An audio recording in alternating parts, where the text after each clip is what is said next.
Hello दोस्तों, एक बार फिर मैं आपके सामने हाजिर हूँ मार्शल यूनिवर्स की एक लेटेस्ट और बिल्कुल नई वीडियो के साथ में, इसलिए वीडियो को एंड तक जरूर देखिएगा। लास्ट पार्ट में हमने देखा था लिनडोंग और टैंगशा के बीच फाइट होती है क्योंकि टैंगशा ने शाओयान को कैद कर लिया था, जहां लिनडोंग अपने एंसेस्ट्रल तलिस्मन का इस्तेमाल कर टैंगशा को खत्म कर देता है, जिसके बाद लिनडोंग को टैंगशा के विजन में एक मिस्टीरियस जगह दिखाई देती है। एपिसोड की शुरुआत होती है लिन फैमिली मेंशन को दिखाते हुए, जहां एक कंपटीशन हो रहा था जिसमें लिन फैमिली के ही डिसिपल्स आपस में फाइट कर रहे थे, वो भी आने वाले कंपटीशन के लिए, जो कि एक तरीके की प्रैक्टिस थी। जिसमें एक और था लिन फैमिली से लिन होंग, तो दूसरी ओर थी लिन शुआ। साथ ही वहां कई सारे डिसिपल्स के साथ लिनडोंग के फादर भी मौजूद थे। यहाँ लिन होंग लिन शुआ से कहता है, सिस्टर थोड़ा आराम से फाइट करिएगा, जिसपे लिन शुआ कहती है, ब्रदर तुम बस अपनी हड्डियां बचा के रखना, क्योंकि मैं बिल्कुल भी मर्सी नहीं दिखाऊंगी। और अब ऐसा कहते हुए दोनों एक दूसरे पर अटैक कर देते हैं, मगर इन दोनों की ही ट्रेनिंग अलग लेवल की थी। दोनों एक दूसरे को बराबर की टक्कर दे रहे थे, यानी यहाँ इनके बीच में क्लोज रेंज कॉम्बैट फाइट चल रही थी। तभी वहाँ लिनडोंग के ग्रैंडफादर भी आ जाते हैं, जो लिन शियाओ से यानी कि लिनडोंग के फादर से आने वाले कंपटीशन की तैयारी के बारे में पूछते हैं, जिसपे लिन शियाओ बताते हैं लिन शुआ और Lin Hong great perfection of Yuan Danrian तक पहुंच चुके हैं। इस बार हमारी फैमिली की अचीवमेंट देखकर लग रहा है कि हम आने वाले कंपटीशन में बहुत अच्छा परफॉर्म करेंगे, जिसमें हमें अच्छे रिजल्ट भी मिल सकते हैं। वहीं दूसरी ओर लिन शुआ और लिन होंग के बीच आइकॉनिक लेवल की फाइट चल रही थी और दोनों हवा में फाइट कर रहे थे, नीचे आने का तो नाम ही नहीं ले रहे थे। तभी एक मूव से दोनों पीछे हो जाते हैं और एक साथ एक दूसरे पर एनर्जी अटैक करते हैं, लेकिन इस अटैक से कुछ वक्त के लिए लिन होंग डिस्ट्रैक्ट हो गया था, जिससे लिन शुआ को मौका मिल जाता है और वो भागते हुए आती है और लिन होंग के सीने पर एक जोरदार हाथ मारती है, जिससे लिन होंग बैटल अरीना से बाहर जा गिरता है। जो देख लिन शियाओ कहते हैं, इस मुकाबले को लिन शुआ ने जीत लिया है और साथ ही लिन होंग तुम्हें और मेहनत करने की जरूरत है। ये सुन लिन होंग हाँ में सर हिलाते हुए खड़ा होता है, जिसके बाद लिन शियाओ कहते हैं, आज की प्रैक्टिस यहीं पर खत्म होती है, अब आप सभी जाके रेस्ट कर सकते हैं। ये सुनते ही सारे स्टूडेंट्स वहां से अपने कॉटेज की ओर जाने लगते हैं, जिनके जाते ही ग्रैंडपा लिन शियाओ से कहते हैं, मुझे किंग टैन के बारे में कुछ न्यूज सुनाई दी है कि वो सेक्ट में वापस आ गई है। जिसपे लिन शियाओ बताते हैं, मैंने भी सुना है कि किंग टैन ने बहुत अच्छी अचीवमेंट को हासिल कर लिया है। तो ग्रैंडपा कहते हैं, अगर किंग टैन इतने समय से डाओहुआंग कंट्री में ही है तो आखिर हमसे एक बार भी मिलने क्यों नहीं आई। जिसपे लिन शियाओ बताते हैं, अब किंग टैन अकेले में रहकर प्रैक्टिस करना चाहती है और पिछले एक साल से प्रैक्टिस कर रही है, जिससे अब वो की क्रिएटर लेवल पे पहुंच चुकी है। ये सुनकर ग्रैंडपा हंसते हुए कहते हैं, आखिरकार किंग टैन ने अपनी स्ट्रेंथ को हासिल कर लिया, इस तरह से तो हमारी फैमिली आने वाले वक्त में बहुत तरक्की करने वाली है और मुझे इससे बहुत खुशी हुई। तभी लिन शियाओ कहते हैं, लेकिन जब से किंग टैन प्रैक्टिस कर रही है वो कुछ अलग सी हो गई है, बदली बदली सी लगती है, जैसे कोई मिस्टीरियस पर्सन। अब सीन शिफ्ट होता है और हम किंग टैन को एक फॉरेस्ट में अकेला देखते हैं, जहां पहुंच के अचानक वो रुक जाती है और अपने सीनियर को बाहर बुलाती है। तभी वहां पर एक टेलीपोर्टेशन फॉर्मेशन ओपन हो जाता है, जिससे एक सीनियर बाहर आते हैं, जो आते साथ ही किंग टैन से पूछते हैं, बच्चे क्या तुमने फैसला कर लिया है मेरे साथ चलने का। जिसपे सबसे पहले तो किंग टैन उन्हें शुक्रिया कहती है पिछले कुछ सालों में उसकी मदद करने के लिए, क्योंकि आज किंग टैन की जो स्ट्रेंथ है उसके लिए वो सीनियर ही जिम्मेदार है, उन्होंने ही उसकी मदद करी है और अब वो चाहते हैं किंग टैन उसके साथ उनके सेट चली जाए। किंग टैन कहती है, सीनियर मैं आपसे माफी चाहती हूँ, मगर मैं अभी कुछ वक्त अपने फैमिली के साथ बिताना चाहती हूँ, मुझे उम्मीद है आप मेरी बात को समझ सकते हैं। जिसपे सीनियर कहते हैं, बच्चे मैं तुम्हें कभी फोर्स नहीं करूंगा, तुम जब तक चाहो अपनी फैमिली के साथ रह सकती हो। ऐसा कहते हुए सीनियर किंग टैन को एक लॉकेट देते हैं, जिसमें एक टोकन था। किंग टैन बहुत ध्यान से उस टोकन को देख रही थी, तो सीनियर बताते हैं, ये एक टोकन है, जब भी तुम अपनी ट्रू पावर्स को हासिल कर लोगी और मेरे सेट जाने को तैयार हो जाओ तो तुम इस टोकन की मदद से मुझे बुला सकती हो। ऐसा कहते हुए सीनियर वहां से चले जाते हैं, जिसके बाद अब किंग टैन भी वहां से वापस चली जाती है और ये सीन यहीं पर कट हो जाता है। अगले सीन में हम लिंगडोंग और मिस्टर डाओ को देखते हैं जो युंगुई माउंटेन की ओर जा रहे थे, जिससे देखकर मिस्टर डाओ लिंगडोंग से कहते हैं आखिर तुम्हारा स्पेशली युंगुई माउंटेन आने का क्या रीजन है। जिसपे लिंगडोंग बताता है मैंने टैंग शा की मेमोरी में कुछ देखा है कि उसने इस माउंटेन में कुछ तो छुपा रखा है जिससे हमें ढूंढना होगा। और वहाँ हम देखते हैं बहुत भारी मात्रा में एनर्जी निकल रही थी जो इनके आगे बढ़ने के साथ साथ और भी ज्यादा हैवियर होती जा रही थी। ये देख लिंगडोंग भी समझ चुका था क्योंकि ये एनर्जी पहले से काफी ज्यादा हैवियर हो गई है, इसका मतलब हम अपने डेस्टिनेशन के काफी करीब पहुंच गए हैं। तभी लिंगडोंग को साइड से एक रास्ता दिखाई देता है जिससे लिंगडोंग और मिस्टर डाओ अंदर जाते हैं और कुछ वक्त चलने के बाद उन्हें सामने एक बहुत बड़ा सा दरवाजा दिखाई देता है, जिसे देखकर तो उनकी आंखें खुली की खुली रह गई थी। और अब लिंगडोंग तेजी से उस गेट की ओर भागता है और उसे खोलता है, जिसके अंदर से ऐसी ठंडी फ्रीज हवा निकलती है जिसे ऑर्डिनरी पर्सन तो बर्दाश्त ही नहीं कर सकता। जिसके बाद लिंगडोंग अंदर जाता है जहां हमें सामने एक केज सा दिखाई देता है जिसके चारों ओर 4 पिलर थे और उस केज को उन्हीं पिलर्स के साथ जंजीरों के जरिए बांधा गया था। लिंगडोंग आगे बढ़ने जा रहा था तो मिस्टर डाओ उसे रोकते हुए कहते हैं कहाँ जा रहे हो बचवा, इस केज में जो है वो एक टेरिफिंग ब्लड स्पिरिट पर्सन है। एक्चुअली में उस केज के अंदर एक पर्सन की बॉडी थी जो कि स्ट्रेंथ के मामले में फूवी से भी ज्यादा स्ट्रॉन्ग थी और ये भी कह सकते हैं कि ये ब्लड स्पिरिट बॉडी किसी निर्वाणा स्टेज के पर्सन के बराबर हो सकता है और उसे आसानी से टक्कर दे सकता है। ये बहुत ही डेंजरस सोल है जिससे डील कर पाना लगभग नामुमकिन है। देखा जाए तो ये एक मौत का फरिश्ता है। ये सब सुनने के बाद तो लिंगडोंग के भी पसीने छूट गए थे कि साले टैंग शा ने इस तरह की टेरिफिक ब्लडी स्पिरिट बॉडी को यहाँ छुपा कर रखा है। लेकिन एक मिनट, अगर ये इतनी ही पावरफुल है तो टैंग शा ने इसे अभी तक रिफाइन क्यों नहीं किया। जिसपे मिस्टर डाओ बताते हैं क्योंकि टैंग शा की जो स्ट्रेंथ है उसके लिए ये बिल्कुल नामुमकिन है। जिसपे लिंगडोंग पूछता है ऐसा क्यों, तो मिस्टर डाओ बताते हैं ये शुइलिंग कुई की एविल स्पिरिट है जो एक्सट्रीमली पावरफुल है और अगर गलती से भी टैंग शा ने इसे रिफाइन करने की कोशिश करी होती तो ये बैकफायर कर जाती और उसके चीथड़े उड़ जाते। ये ऐसी पावर है कि अगर एक बार ये इस केज से आजाद हो जाए तो पागलों की तरह कत्लेआम करना शुरू कर देगी। ये बहुत ही डेंजरस है, इसमें कोई चौंकने की बात नहीं है कि इसलिए टैंग शा ने इसे आज तक नहीं छेड़ा। जरा इन जंजीरों को तो ध्यान से देखो, ऐसा लग रहा है जैसे कई सालों से इसे कैद करके रखा गया है। टैंग शा लकी था जो उसने यहाँ एक बड़ी सी दीवार बना रखी है जिससे ये मेरी नजरों में कभी नहीं पड़ी क्योंकि मैं भी बहुत समय से इसी तरह की ब्लडी स्पिरिट बॉडी को रिफाइन करने की तलाश में था। ये सुनकर कि वो ब्लडी स्पिरिट बॉडी कितनी ज्यादा डेंजरस है, लिंगडोंग मिस्टर डाओ को वहाँ से चलने को कहता है और साथ ही इसके एंट्रेंस को हमेशा के लिए बंद करने को कहता है ताकि ये कभी भी किसी और के हाथ न लगे। लेकिन मिस्टर डाओ लिंगडोंग से कहते हैं क्या तुम सच में ऐसी अपॉर्चुनिटी को छोड़कर जाना चाहते हो, एक बार इस ब्लडी स्पिरिट बॉडी को तो देखो। यहाँ मिस्टर डाओ के दिमाग में कुछ तो खुराफात चल रही थी। जिसपे लिंगडोंग कहता है क्या तुम्हारे पास कोई आइडिया है इसे रिफाइन करने का। ये सुन मिस्टर डाओ खिलखिलाते हुए लिंगडोंग के पास आते हैं और लिंगडोंग से कहते हैं हर चीज का कोई ना कोई रास्ता तो जरूर होता है और आज वो रास्ता तुम्हारे हाथों में है। मिस्टर डाओ का इशारा उस स्टोन तलिस्मन पे था जो लिंगडोंग के हाथों में था। मिस्टर डाओ कहते हैं हम इस तलिस्मन की मदद से इस ब्लडी स्पिरिट बॉडी की पावर्स को सरपास कर सकते हैं क्योंकि हमें भी नहीं पता कि इस स्टोन की मिस्टीरियस पावर्स क्या हो सकती हैं। अगर हमने इसे रिफाइन कर लिया तो ये हमें फ्यूचर में बहुत मददगार साबित होगा।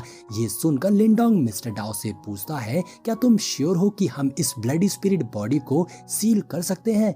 जिसपे मिस्टर डाओ कहते हैं मैं पूरी तरह तो श्योर नहीं हूँ लेकिन हाँ 70% चांस है कि मैं इसे सील कर सकता हूँ। अब ये सुनते तो श्याओयान की आऊ आऊ निकल जाती है। मिस्टर डाओ कहते हैं एक बार तुम निर्वाणा स्टेज तक पहुंच जाओ तो तुम उस स्टोन तलिस्मन के पावर को यूज कर सकते हो। लेकिन लिंगडोंग को ये आइडिया कुछ मौत जैसा लग रहा था इसलिए वो मिस्टर डाओ की बातों को इग्नोर कर वहां से जाने लगता है। तो मिस्टर डाओ कहते हैं अरे तुम सोचो तो तुम ग्रेट यान डायनेस्टी में बहुत पावरफुल हो जाओगे, कोई भी तुमसे लड़ने की हिम्मत तक नहीं करेगा और लिन लैंगटियान से फाइट करने के लिए ये तुम्हारा ट्रम्प कार्ड साबित होगा, क्योंकि जितनी अभी लिन लैंगटियान की क्वालिफिकेशन है वो बहुत जल्द रियल्म ऑफ ग्रेट क्रिएशन पे पहुंच जाएगा, जिसके बाद तुम उससे डील नहीं कर पाओगे। ये बात सुन लिंडोंग वहीं पर रुक जाता है और कहता है, तो बताओ मुझे मैं कैसे इस स्टोन की पावर्स को यूज कर सकता हूँ। जिस पर मिस्टर डाओ जल्दी से आगे आते हुए कहते हैं, लड़के जैसा कि तुमने कहा था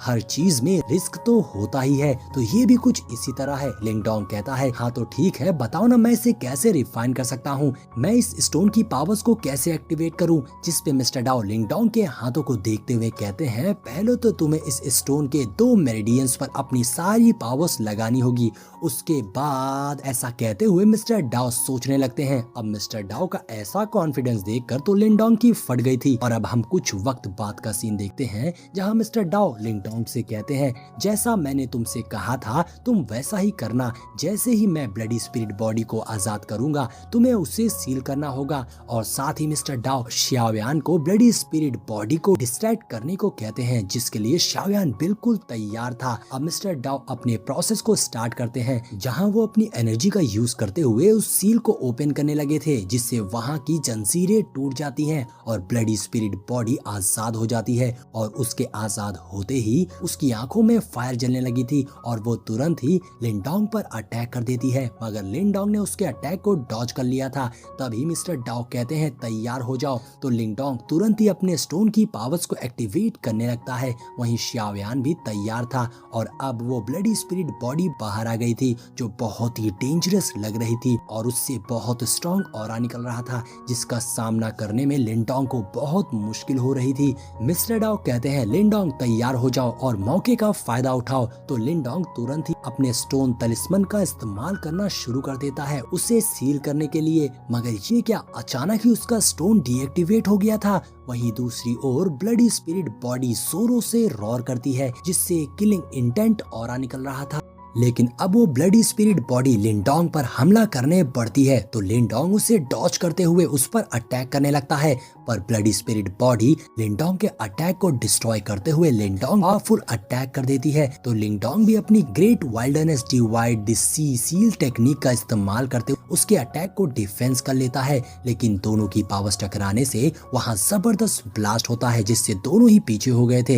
लेकिन वो ब्लडी स्पिरिट बॉडी बिल्कुल पागल हो गई थी और लिंडोंग पर दोबारा हमला करने आती है, जिस पर लिंडोंग अपने फूशन पपेट को बुला लेता है, जो उस ब्लडी स्पिरिट बॉडी से फाइट करने लगता है। लेकिन उस पावरफुल क्रिएचर के सामने लिंडोंग का पपेट जरा सा भी टिक नहीं पाता और पीछे जा गिरता है। तभी मिस्टर डाओ अपनी स्पिरिचुअल पावर से ब्लडी स्पिरिट बॉडी को ट्रैप करते हैं, लेकिन इसमें उन्हें बहुत ज्यादा तकलीफ हो रही थी, इसलिए मिस्टर डाओ फौरन लिंडोंग को उस स्टोन तलिस्मन को एक्टिवेट करने को कहते हैं, ताकि उस ब्लडी स्पिरिट बॉडी को कंट्रोल कर सके, नहीं तो वो सब बहुत बड़ी मुसीबत में पड़ जाएंगे। इसलिए अब मिस्टर डाओ और शाओयान उस ब्लडी स्पिरिट बॉडी को रोकेंगे ताकि लिंडोंग उस स्टोन तलिस्मन को ओपन कर सके।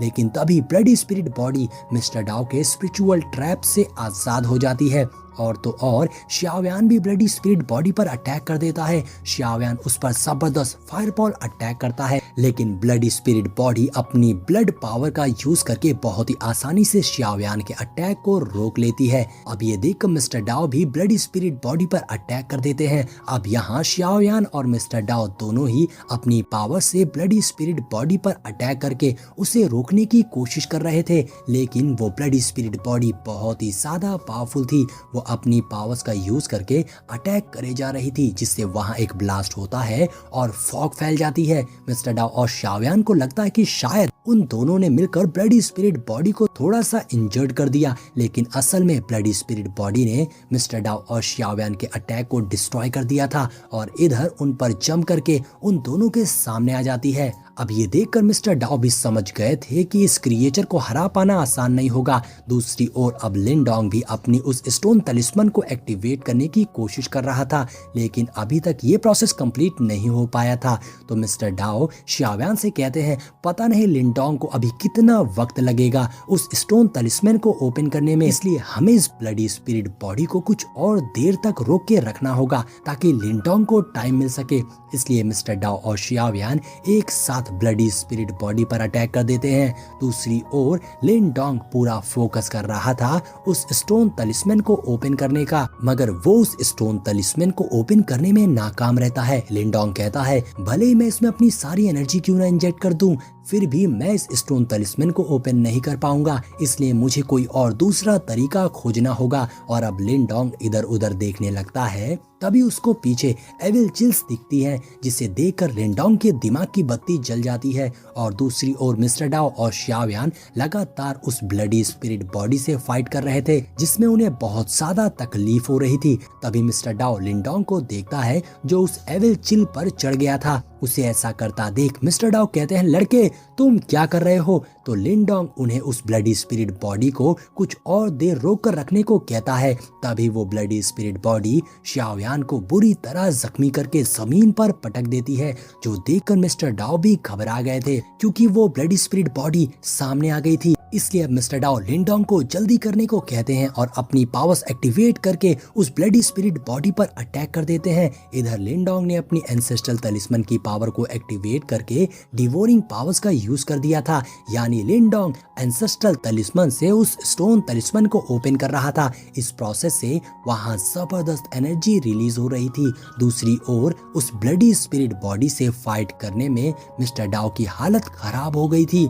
मिस्टर डाओ उस ब्लडी स्पिरिट बॉडी से बचने के लिए शील्ड बना रहे थे, लेकिन वो मिस्टर डाओ के हर शील्ड के टुकड़े टुकड़े कर दे रही थी। और अब bloody spirit body mister Dao के पास आती है, लेकिन तभी उसकी नजर लिन डोंग पर पड़ती है, तो वो ब्लडी स्पिरिट बॉडी फौरन तेजी से लिन डोंग की ओर आने लगती है हमला करने के लिए। लेकिन अब लिन डोंग पूरी तरीके से तैयार था और यहाँ वो एक किलर स्माइल देता है। जैसे ही वो ब्लडी स्पिरिट बॉडी लिन डोंग के करीब पहुंचती है, लिन डोंग फौरन उस स्टोन तलिस्मन को ओपन करके एक्टिवेट कर देता है, जिससे लिन डोंग एक ही झटके में उस ब्लडी स्पिरिट बॉडी को स्टोन तलिस्मन सील में ट्रैप कर देता है और फिर उसे अपने स्टोन तलिस्मन के अंदर स्टोर कर लेता है, जिससे मिस्टर डाओ और xiaoyan बहुत खुश हो गए थे। तो लिन डोंग कहता है किस्मत से हमारे पास डिवोरिंग एंसेस्ट्रल तलिस्मन था और तुम लोगों ने जो उस स्पिरिट बॉडी को इतनी देर तक रोक के रखा, उसी से ये पॉसिबल हो पाया है कि हमने उस ब्लडी स्पिरिट बॉडी को कैद कर लिया। तो मिस्टर डाओ कहते हैं तुम फ्यूचर में इस डिवोरिंग एंसेस्ट्रल तलिस्मन को ऐसे ही आसानी से यूज मत कर लेना, क्योंकि अगर किसी को पता चल गया कि इस वर्ल्ड में डिवोरिंग एंसेस्ट्रल तलिस्मन अपीयर हो गया है तो तुम बहुत बड़ी मुसीबत में पड़ जाओगे। तो लिन डोंग कहता है इस बार सिचुएशन काफी क्रिटिकल थी, लेकिन फ्यूचर में मैं इस बात का ख्याल रखूंगा। लेकिन ये ब्लड स्पिरिट बॉडी बहुत ही वायलेंट है, मैं इसे कैसे यूज करूं। जिस पर मिस्टर डाओ कहते हैं तुम्हें इस बारे में फिक्र करने की जरूरत नहीं है, क्योंकि तुम्हारी मेंटल हेल्थ इस स्टोन तलिस्मन में होगी, जो धीरे धीरे इकट्ठी होगी और कुछ टाइम के बाद ये स्पिरिचुअल इम्प्रिंट में कंडेंस हो जाएगी, और जब तुम्हें इसकी जरूरत होगी तुम्हें बस इसे समन कर लेना है और फिर तुम उसे यूज कर सकोगे। लेकिन ज्यादा देर इसका यूज नहीं करना, नहीं तो शुइलिंग गुई फिर से आउट ऑफ कंट्रोल हो जाएगा। अब ये सुनकर लिन डोंग कहता है फिर तो इसे बहुत ही केयरफुली यूज करना होगा, लेकिन ये पावर्स मेरे लिए सबसे पावरफुल ट्रम्प कार्ड साबित होगी। आगे लिन डोंग कहता है मुझे क्लैन छोड़े काफी समय हो गया है, अब हमें वापस चलना चाहिए। जिस पर मिस्टर डाओ कहते हैं सही कहा, इन 2 सालों में हमने काफी ग्रोथ कर ली है, अब ये सब वापस जाने लगते हैं। तो मिस्टर डाओ कहते हैं वैसे हमारे पास थोड़ा टाइम है, क्यों ना तुम ग्रेट सन थंडर बॉडी को रियल्म ऑफ डैचिंग पर कल्टीवेट कर लो। जिस पर लिन डोंग पूछता है कि क्या ये डिफिकल्ट है। जिस पर मिस्टर डाओ कहते हैं फिक्र मत करो, मैं तुम्हें सब डिटेल में समझा दूंगा। अब सीन चेंज होकर टैंगशा के सेक्ट पर आता है, जहां टैंगली बुरी तरीके से इंजर्ड खड़ा था। तभी एक ओल्ड मैन उसके सामने आता है, तो टैंगली उससे कहता है तुम कौन हो और मेरे सेक्ट में क्यों मरने चले आए। जिस पर ओल्ड मैन कहता है आजकल के नौजवान भी कैसे हो गए हैं। तो टैंगली गुस्से से पूछता है कि तुम क्या करना चाहते हो। जिस पर वो ओल्ड मैन अपनी जरा सी पावर का यूज करके टैंगली को हवा में उड़ा देता है, जिसमें टैंगली को बहुत ज्यादा दर्द हो रहा था। अब ओल्ड मैन कहता है तुमसे पहले मेरे पास एक ट्रेजर था जिसे तुम्हारा सेट ले गया था, वो ट्रेजर कहाँ है। जिस पर टैंगली कहता है वो ट्रेजर लिन डोंग नाम के एक लड़के ने चुरा लिया है। जिस पर ओल्ड मैन पूछता है कि लिन डोंग कहाँ है। तो टैंगली कहता है मैं बस इतना जानता हूँ कि वो डाहुआंग कंट्री को छोड़कर चला गया है। जिस पर ओल्ड मैन टैंगली को नीचे फेंक कर एक ही झटके में अपनी पावर से टैंग ली और उसके एल्डर्स को मार डालता है। जिसके बाद ओल्ड मैन आगे बढ़ते हुए कहता है, लिंडोंग मैं तुम्हें जरूर ढूंढ निकालूंगा। यानी दोस्तों अब लिंडोंग का एक दुश्मन और बढ़ गया है। और इसी के साथ हमारा ये एपिसोड यहीं पर एंड हो जाता है। दोस्तों इस वीडियो को बनाने में बहुत मेहनत लगी है, इसलिए वीडियो पसंद आई हो तो लाइक और कमेंट जरूर करिएगा। और साथ ही सोल लैंड की लेटेस्ट एपिसोड आ गया होगा जो कि आपको स्क्रीन पे दिखाई दे रहा होगा, तो आप जाकर चेकआउट कर सकते हैं। मिलते हैं नेक्स्ट वीडियो में।